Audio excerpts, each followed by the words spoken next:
think life has to be perfect before you can enjoy it? You believe happiness only comes when everything goes right? That's where most people fall into suffering, chasing control over a life that was never meant to obey them.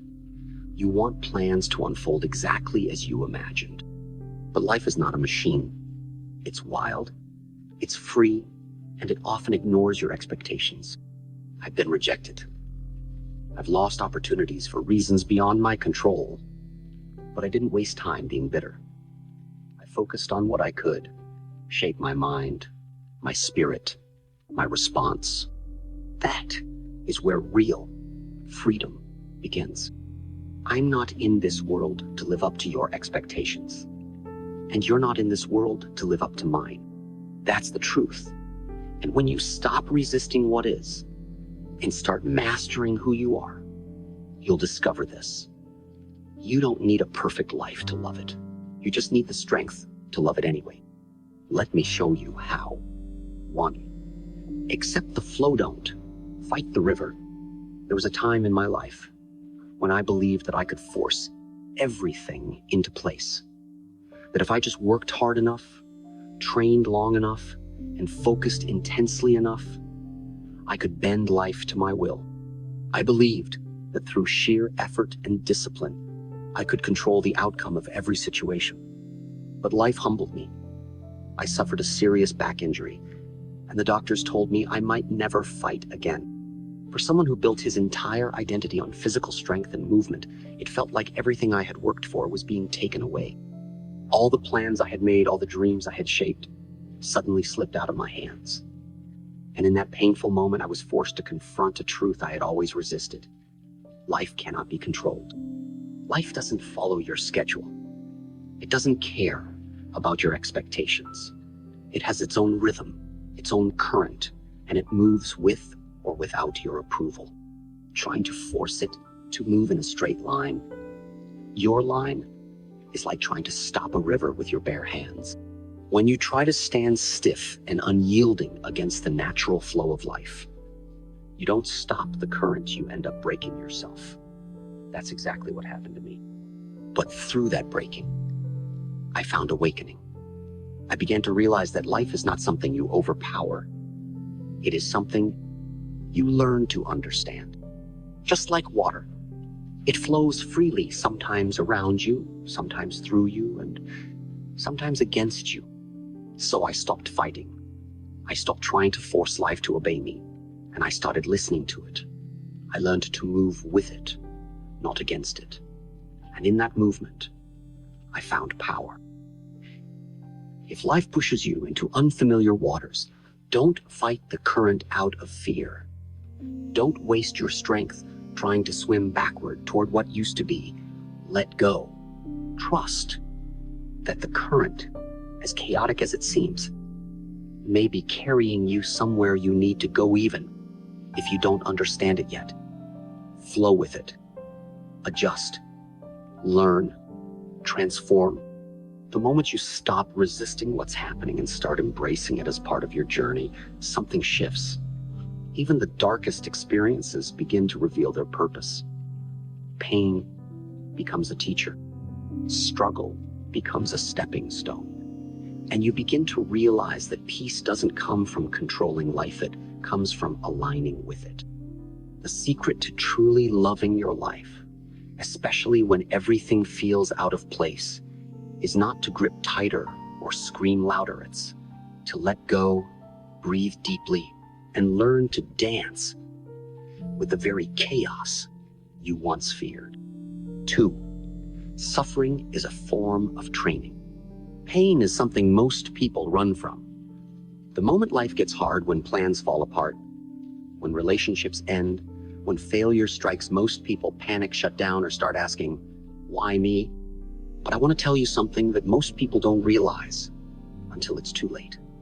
Suffering is not a curse, it is a form of training. It's not life punishing you, it's life preparing you. When I was younger, I trained my body until it ached. Every punch, every kick, every repetition, it hurt. But I welcomed the pain because I understood that it was part of the process. If my muscles didn't hurt, they weren't growing. If I didn't push past my limits, I'd stay weak. And this same truth applies to your inner world. Emotional pain, mental struggles, moments of deep disappointment. They are the same kind of training, just not for your body, but for your spirit. When I suffered that severe back injury, it wasn't just my body that hurt, it was my identity, my ego, my dreams. Everything I had built felt like it was collapsing. But do you know what happened in that darkness? I didn't crumble. I evolved. Because that pain forced me to look deeper, to rise not through force, but through understanding. I began to build myself in a different way from the inside out. I studied more. I wrote more.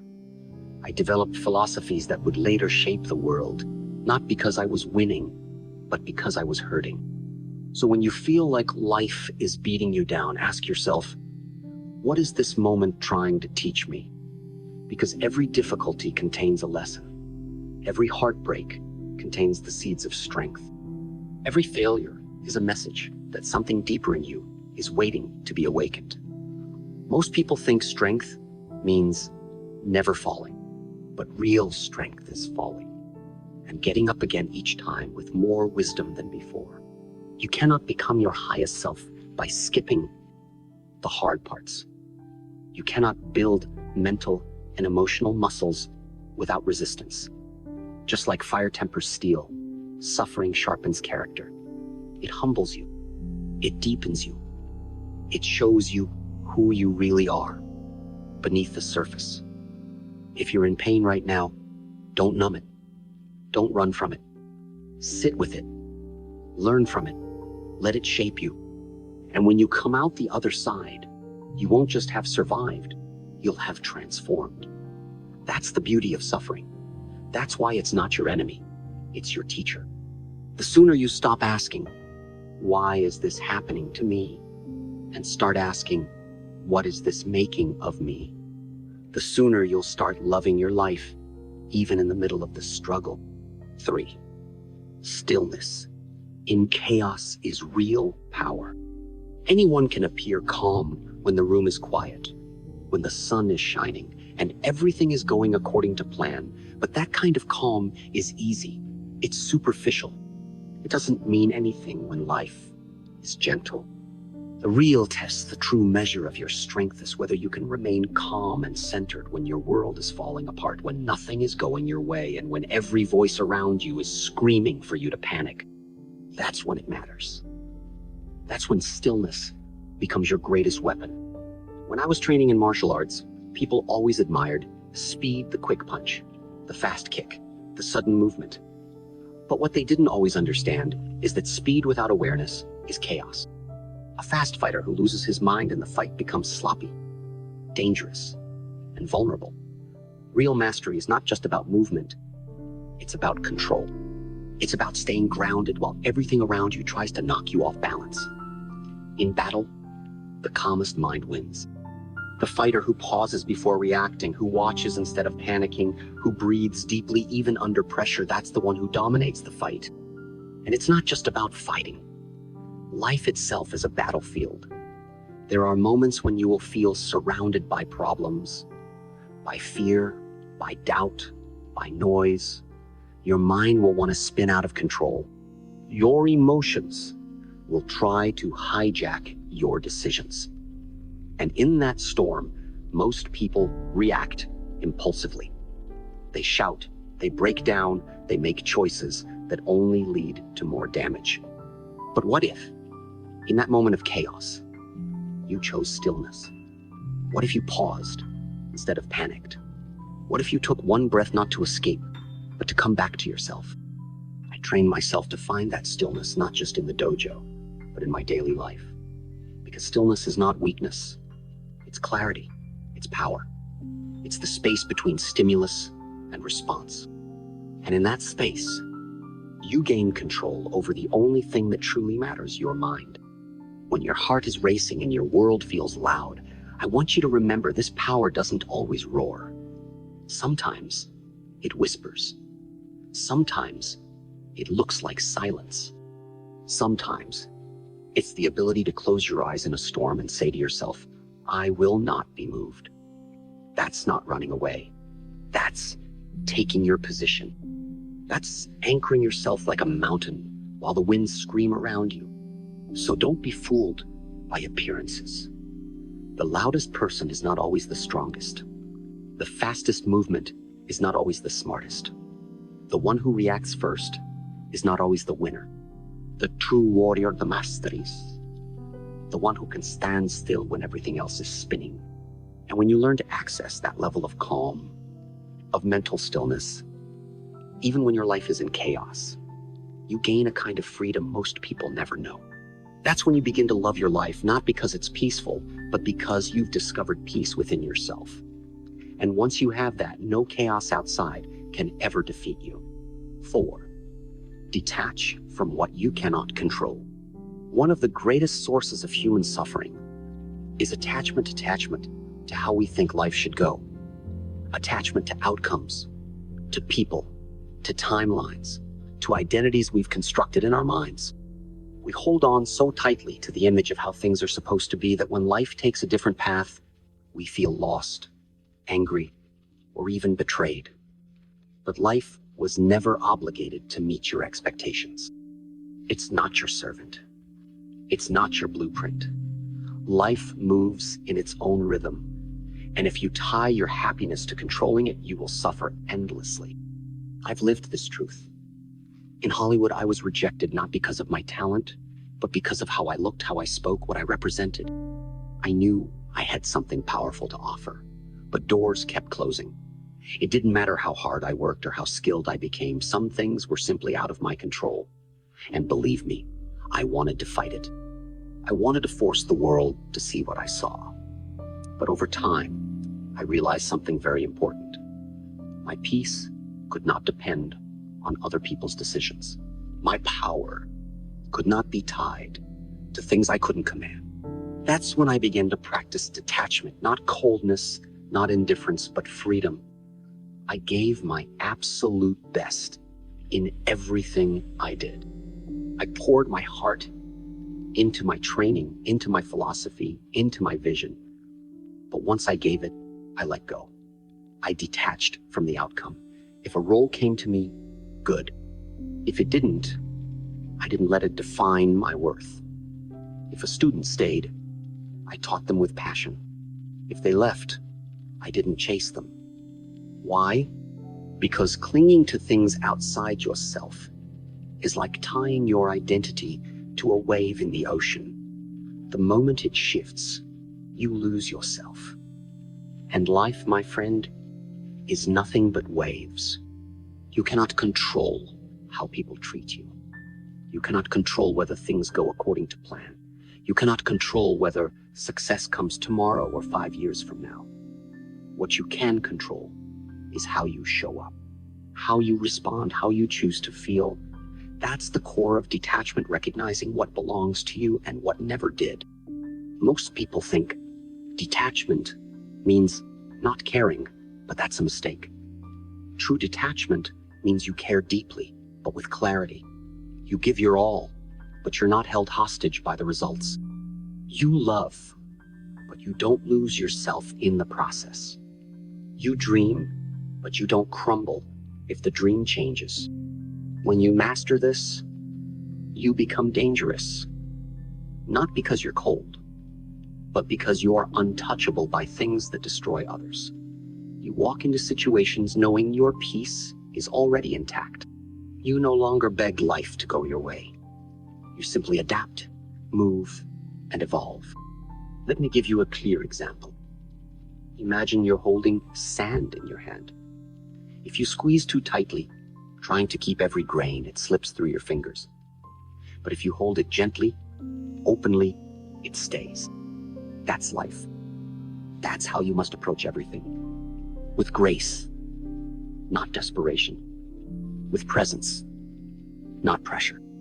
The day you stop trying to force the world to follow your script is the day you finally breathe. You begin to see that every setback is not personal, it's part of something larger, something wiser, something unfolding. And when you understand that, You don't just survive chaos, you flow through it. You don't just endure pain, you grow from it.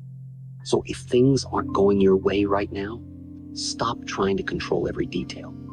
Step back, loosen your grip. Focus on your effort, your attitude, your energy. Give life your best. But don't demand that it obey. Trust that what's meant for you will come, and what's not will pass, and neither has the power to define you unless you give it that permission. This is not weakness. This is not giving up. This is mastery. Detach from what you cannot control and reclaim the power to love your life as it is, not just as you hoped it would be.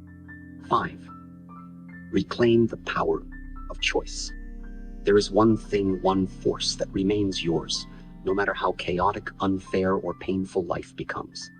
It's something no one can steal, no failure can erase, and no circumstance can destroy. That force is your power to choose. I want you to understand this deeply, because most people never do. They go through life as if they are passengers, not drivers. They wait for life to improve before they improve themselves. They blame the world for their pain, for their limits, for their unhappiness. And in doing so, they give their power away. Every time you say, "I can't help it," "It's not my fault," or "This is just the way things are," you hand over the keys to your mind. And once you give up your ability to choose, you stop living, you start existing. I faced many moments in my life when I could have surrendered. I was injured, paralyzed in my lower back, told I might never walk again, let alone fight. And in that moment, I was faced with a choice. I could choose bitterness, or I could choose growth. I could choose self-pity, or I could choose to rebuild. I could lie in bed and curse fate, or I could use my mind to become stronger than I had ever been. I chose to rise, not because it was easy, not because I didn't feel the pain, but because I understood one truth very clearly. While I couldn't control what happened to my body, I could control what happened in my mind. That choice, right there, became my freedom. You see, most people don't realize how powerful they really are, because they're always waiting for things to get better, for people to treat them right, for luck to find them. But the truth is, your life isn't defined by what happens to you. It's defined by what you do with what happens to you. That is where your true power lives, in how you respond, in what you focus on, in the meaning you give to your pain. Let's be clear. You don't get to choose every event in your life. You don't choose the losses, the betrayals, the injuries, or the moments when the world seems to turn its back on you. But you always get to choose how you meet those moments. You get to decide whether you become bitter or better, whether you break or become unbreakable, whether you let the pain define you or you use the pain to refine you. That's not a small thing. That's everything. The man who chooses awareness over blame is already ahead of most. The woman who chooses peace over revenge is already strong. The person who chooses to stand back up after falling down again and again, that person is already becoming unstoppable. Life doesn't care how many times you fall. What matters is that you choose to get back up each time with more clarity, more discipline, and more fire in your soul. People often ask me, "Bruce, how did you stay so focused? How did you stay disciplined?" And I always tell them it wasn't about motivation, it was about choice. Every single day, I chose to show up. I chose to train. I chose to write. I chose to believe in myself, even when no one else did. That choice, repeated every day, became my strength. Discipline is a choice. Self-belief is a choice. Inner peace is a choice. And loving your life, even when it doesn't go your way, is also a choice. But make no mistake, choosing is not always comfortable. It takes awareness. It takes honesty. It takes the courage to stop blaming others and take responsibility for your energy. It takes the willingness to ask yourself, what kind of person am I becoming because of this? And if the answer doesn't feel right, then you must choose again. So if your life feels broken right now, if everything is going wrong, and nothing seems fair, pause, breathe, and remember, you are not powerless. You are not helpless. You are not a victim of life. You are a creator in it. You have the power to shift your story, not by changing the world around you, but by changing the way you walk through it. And that begins with a choice. Choose strength. Choose growth. Choose stillness. Choose to rise, even if it's slowly, even if no one claps for you, even if the world doesn't notice yet. Choose to be the master of your own mind, because that's where all transformation begins. And once you reclaim that power, you'll realize something truly incredible and oathing. In this world can break you unless you let it. 6. Create meaning where none exists. There will come a time, maybe it already has, when life will feel completely empty. A time when the things that once gave you joy feel dull, when your goals lose their shine, when your days start to blur together, and you begin to ask yourself, what's the point of all this? I've been there too. We all have. That space where silence feels heavier than noise, where no direction seems clear, and even the things you once loved feel distant, like shadows fading from memory. But let me tell you something I learned from that darkness. If life stops giving you meaning, then it is time to create your own. You see, meaning is not something that always arrives with clarity. It is not always something you discover, like a hidden treasure buried deep in the sand. Sometimes, meaning must be built, not found, constructed, not handed to you. And the building blocks of that meaning are not ease and comfort, but pain, effort, and the decision to keep going even when it all seems pointless. When I was bedridden after my injury, I was stripped of the very thing I thought defined me, ability to move, to kick, to fight. I was Bruce Lee, the martial artist, the physical force. But in that moment, I couldn't even sit up without pain. I could have given in. I could have said, without my body, who am I? But instead, I turned inward. I asked a deeper question. What else in me is waiting to be born? And do you know what I found? I found thought. I found philosophy. I found wisdom. I found purpose that had nothing to do with how fast I could strike or how many fights I could win. I began to write. I filled notebooks with my thoughts on life, discipline, emptiness, freedom. I began to speak not just with my body, but with my mind. And through that process, I discovered a deeper version of myself, one that could never be taken away, no matter what happened to my body. I didn't wait for the world to hand me meaning. I built it, word by word, thought by thought, with every ounce of my being. This is what I want you to understand. When your life feels empty, it's not a sign that you're broken. It's a sign that you're ready to evolve. It means that the old definitions no longer fit the person you are becoming. Don't see that emptiness as failure. See it as space. Space to create something new.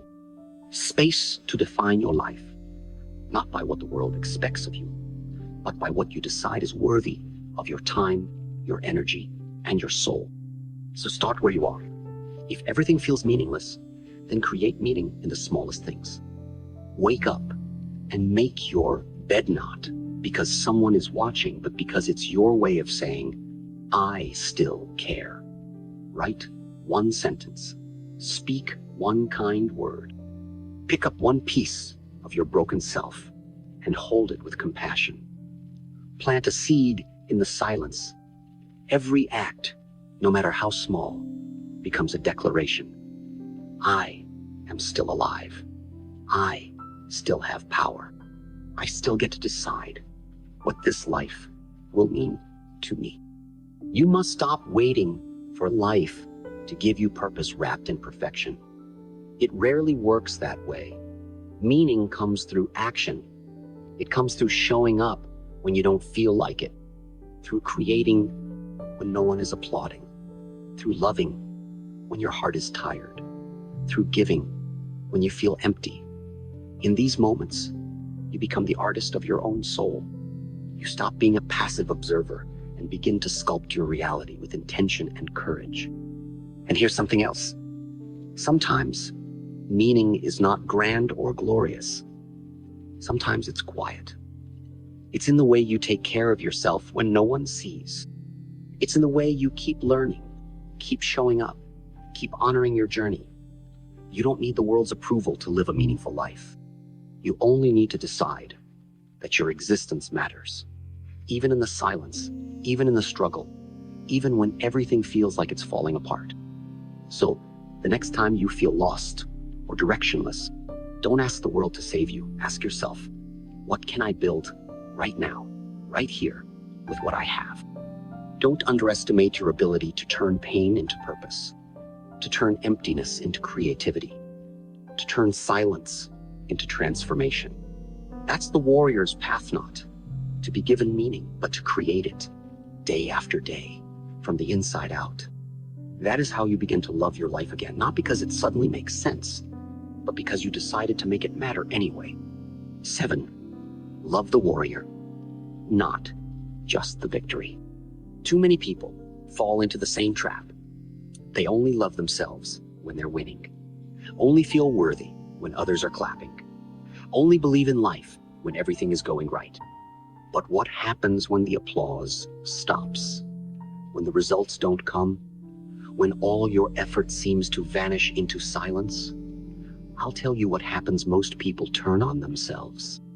They start saying, I'm not good enough. I'm a failure. What's the point? And that, my friend, is where most people stay stuck. Not because they lack talent or discipline, but because they only ever learn to love the outcome, not the one fighting for it. You must learn to love the warrior inside you, not just the victory. When I was rejected from roles, overlooked by producers, told my accent was too thick, my face too foreign, my ideas too deep, I could have broken. I could have given up and said, they're right. But I didn't. Because I never depended on the world's approval to define my value. I didn't become Bruce Lee by being accepted. I became Bruce Lee by loving the fight even when no one believed in me but me. I showed up every day not for the applause, but because I respected the warrior I was becoming in the absence of it. And that's what you must do now. When your life is falling apart, when you feel like a failure, when nothing is working, don't just sit there and wait for results to make you feel worthy again. Look in the mirror and ask yourself, do I love the person who keeps showing up anyway? Do I honor the one who continues to fight, even with no rewards?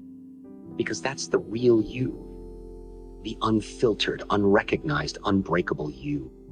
Anyone can love themselves when they're succeeding. That's easy. But what about when you're not? What about when you're tired? When you're heartbroken? When you're scared and uncertain, and everything you touch seems to fall apart? Can you still look yourself in the eyes and say, I love you, because you haven't given up? That's the kind of self-love that builds warriors. You see, real strength is not in winning battles. It's in continuing to fight them with heart, with dignity, with presence. It's in getting up again after defeat and still saying, I'm not done. It's in choosing to show up with full effort even when there's no guarantee of victory. That's the kind of strength most people never develop, because they're too focused on the finish line to appreciate the journey. When you fall in love with only the reward, you become a slave to results. But when you fall in love with the process, you become free.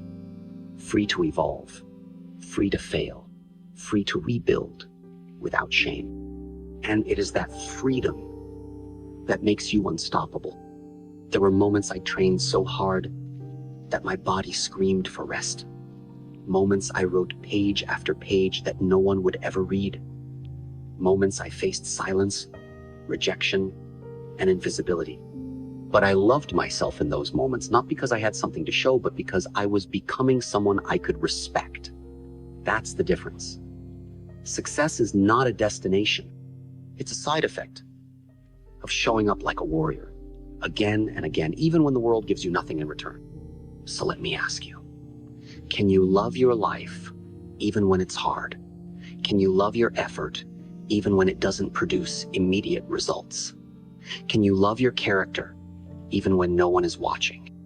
Because this is where true transformation lives, not in the moments of glory, but in the quiet, lonely battles that shape your soul. You are being forged right now, not to become someone perfect, but someone real, someone deep, someone unshakable. And when you learn to love the one who fights, not just the fight, you gain something no one can take from you. You gain inner peace. You gain self-respect. You gain a quiet confidence that doesn't need applause to feel strong. This is your greatest power. So don't wait until you win to love your life. Love it now. Love the scars. Love the struggle. Love the version of yourself who's choosing to rise when it would be easier to quit. Because that person, the warrior in you, is the real victory. I've walked through fire, not just with my fists raised, but with my heart open. I've been doubted, broken, laughed at, silenced, and pushed aside. But I never let those moments define me. Why? Because I understood something most people never learn. I am not here to control life. I am here to master myself within life. And that is enough. You must stop waiting for perfect days to start loving your existence. You must stop believing that peace is something that arrives only when the world gets easier. The world may never get easier. Life will continue to surprise you, challenge you, bend you. But if you build the right foundation with acceptance, resilience, stillness, clarity, freedom, discipline, and self-love, then nothing can take away your power to walk through life with your head held high and your soul intact. There will always be noise. There will always be pain. But there can also be purpose. There can be quiet strength. There can be meaning in the mess, beauty in the failure, and a deeper joy that doesn't come from what happens to you, but from who you become because of it. Love your life, not because it's easy, but because it's yours. Because it's raw and real and hard and sacred. Because you're still here, still breathing, still standing, still evolving. You are the warrior. Not because you've won every battle, but because you kept showing up for them. That's what makes you powerful. That's what makes you dangerous. That's what makes you alive. Now go live like it. Love like it. Fight like it. Not because everything is going your way, but because you no longer need it to.